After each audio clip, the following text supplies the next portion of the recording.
Welcome to Grapes and Debates, a podcast where we'll uncork some incredible wine and debate varietals of issues within the restaurant industry, one glass at a time. And now, your hosts and owners of SoNapa Grille, Adam Barringer, Chris Botting, and Joe Bates. Another episode of Grapes and Debates. Here we are again. Here we are. Yeah, back by popular demand. Yeah. Adam Barringer, founder of SoNapa Grille, and my business partner, Joe Bates. Hey, everybody. That's it. Hey, everybody. Cheers. I mean, geez. This is where I'm sorry, I got to bring it. We swirl, energy. and we settle the biggest debates of the world of wine, or in general. Okay, yeah. Yeah, not always wine. Yeah. Okay.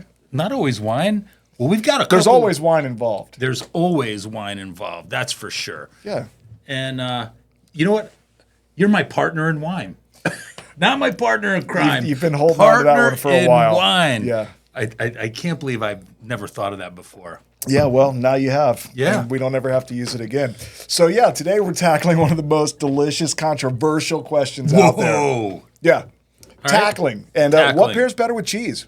White wine or red wine? I'm going to... These are big stories we're talking about here. And why should you care? Because we're bringing the debate straight to your table. Straight to your table for Member Monday. That's right. That's right. Every Monday, we've really planned out our Member Mondays. Our members get exclusive treats. This week, Member Monday, it is a complimentary appetizer of Humbolt Fog and whipped burrata. Yep. And if you mention the code word, which we're going to release here after we taste these wines, you get a sample of either the Decoy or Merlot or the Mer Soleil Silver. Mm-hmm. And I'm going to be arguing for the fact, because I love red wine so much. You do. I'm going to be arguing for red wine. And I enjoy red wine. I lean towards white wine. So I'm going to be arguing for the Mer Soleil Silver. The Chardonnay. Mer Soleil Silver. Yeah. Okay. Well, we're going to see which one reigns supreme here. And okay. But I think what we have to do is we've got to start by opening this first. I'm going to sample some of this with you. The Mer Soleil. Yep, Great. let's go. So Mer Soleil, part of the Wagner family? Yeah, part of the Wagner family. Fantastic. And this is their Mer Soleil Silver Chardonnay. It's Monterey County. 2022 vintage. Oh, listen to that. Yeah, that was really nice. That was. Unoaked. It is unoaked. So first thing I look at is the color. And so it's a little lighter. You don't get that big deep gold color that you would get from an oaked Chardonnay. A little lighter right. on the look, a little lighter in color. Mm-hmm. And this is made by the famous Wagner family who make Caymus. Caymus, Conundrum. What else is in their portfolio? Caymus, Conundrum. They got the Mer Soleil, Bonanza. They also have they've added Caymus, California, right, which is really pretty awesome for the price. Great. Let me think. What else? What Emelo? Jenny Wagner makes the Emelo. Yeah. They also have, if you go over the valley if you go into where? Sassoon, right. They've got their Sassoon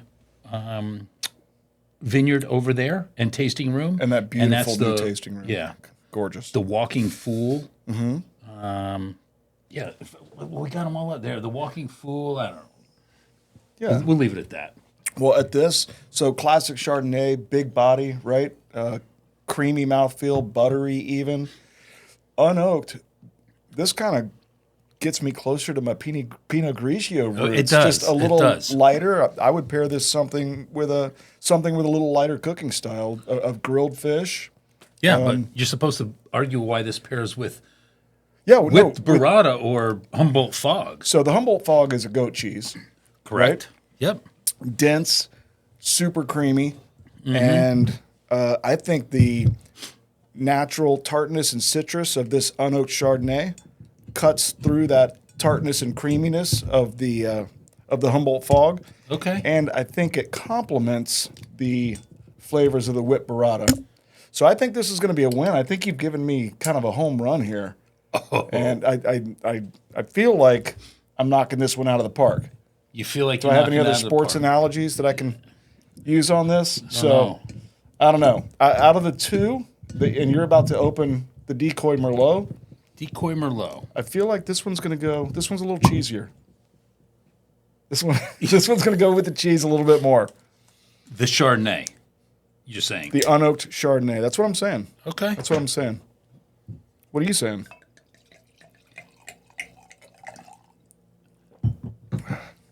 Bring me a glass on over. I'm getting a little tangled up here. So, okay. Decoy, that is the name of the winery. Decoy Merlot. That's the grapes that are in there. And 2022, that's the year the grapes were harvested. It is part of the Duckhorn portfolio, which is probably the most iconic, one of the most iconic Merlot producers in Napa Valley. And this is... Merlot really put Duckhorn on the map, didn't they? The other way around. Duckhorn put Merlot on the map. Okay. And Decoy is their sort of their entry level. It's approachable from a price standpoint. We pour this by the glass. Wow. Good color, ruby red. That is good. That is good. So medium body. Medium body? Yeah, I think so. Oh. Yeah.